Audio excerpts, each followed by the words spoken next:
Most people measure their financial life by one number, their salary, how much they make per year.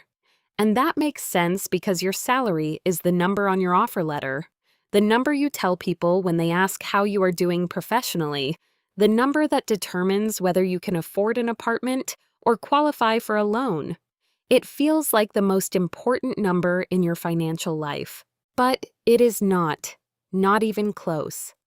The number that actually tells you where you stand financially, the number that separates people who are building real security from people who are just earning and spending, is your net worth.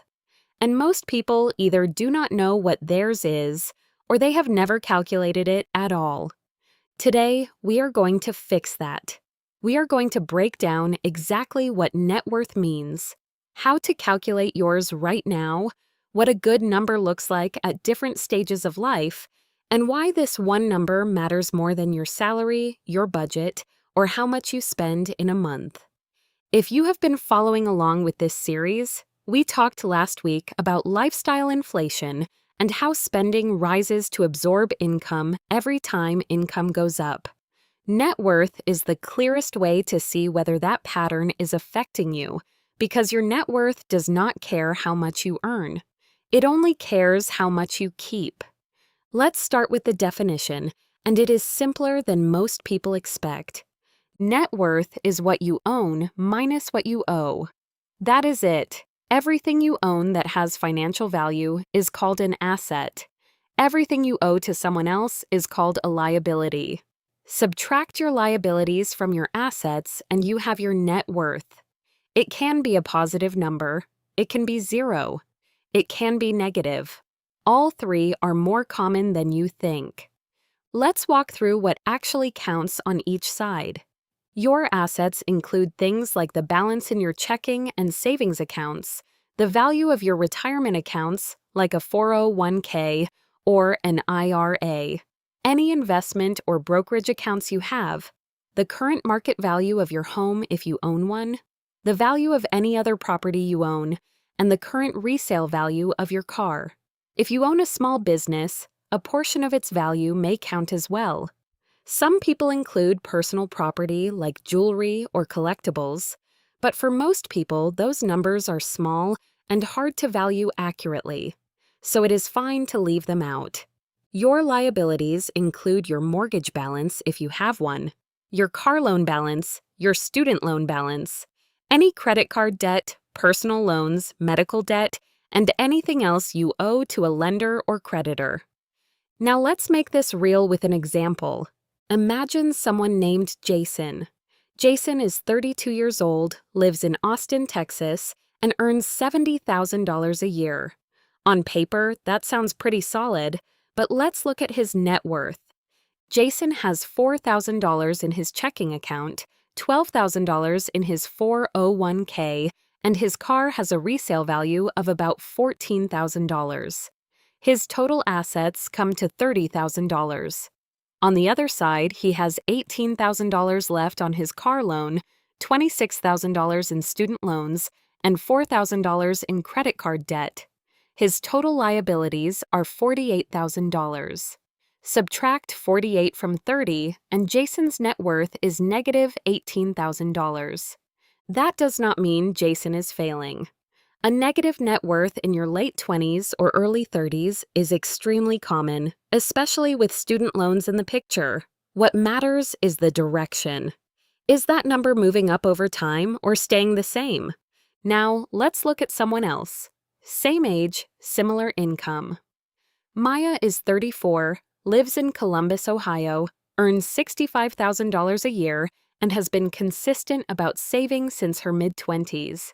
She has $8,000 in savings, $41,000 in her 401k, her home has a market value of $210,000, and she has no car loan because she drives a paid-off used car. Her assets total $259,000. She has a mortgage balance of $168,000 and no other debt. Her net worth is $91,000. Maya earns less than Jason, but her net worth is nearly $100,000 higher. Salary is not the story. The story is what you keep and what you build. So, what should your net worth be? There is a rough benchmark that financial researchers and planners have used for decades. By age 35, aim to have a net worth equal to roughly 1 times your annual salary. By 45, roughly 3 times. By 55, roughly 5 times. By the time you retire around 65, roughly 7 to 10 times your annual salary. These are not hard rules, and they are not meant to make you feel behind. They are reference points. If you are behind them, that is useful information. It tells you something needs to change. If you are ahead of them, that is also useful. It tells you the habits are working. Here is why net worth is more honest than income as a measure of financial health. Income can be high, and net worth can still be 0 or negative if spending keeps pace with earning. That is lifestyle inflation in its final form. A high salary with nothing to show for it. Net worth, on the other hand, reflects the cumulative result of every financial decision you have ever made. Every dollar saved, every debt paid down, every investment that grew. It is your financial scoreboard, and it does not lie. So how do you actually move the number? The answer is straightforward, even when it is not easy. You build assets and you reduce liabilities. Contribute consistently to your retirement account, especially if your employer matches contributions, because that match is an immediate return on your money. Pay down high-interest debt aggressively because every dollar of debt eliminated is a dollar added directly to your net worth. Avoid taking on new liabilities for things that depreciate, meaning things that lose value over time, like a car you cannot really afford. And if you own a home, every mortgage payment is slowly shifting the balance from liability to asset as your equity grows. Calculate your net worth today. Seriously, pause this video, open a spreadsheet, or just grab a piece of paper and do the math. Add up what you own. Add up what you owe. Subtract. That number is your starting point. Check it again in 6 months, then again in a year. Watching that number move in the right direction is one of the most motivating things you can do for your long-term financial life. Next week, we are going one level higher and talking about how wealthy people actually think about money, not the tactics, but the mindset underneath all of it. It is a different way of looking at every financial decision you make, and once you see it, you cannot unsee it. If this was helpful, hit like and subscribe.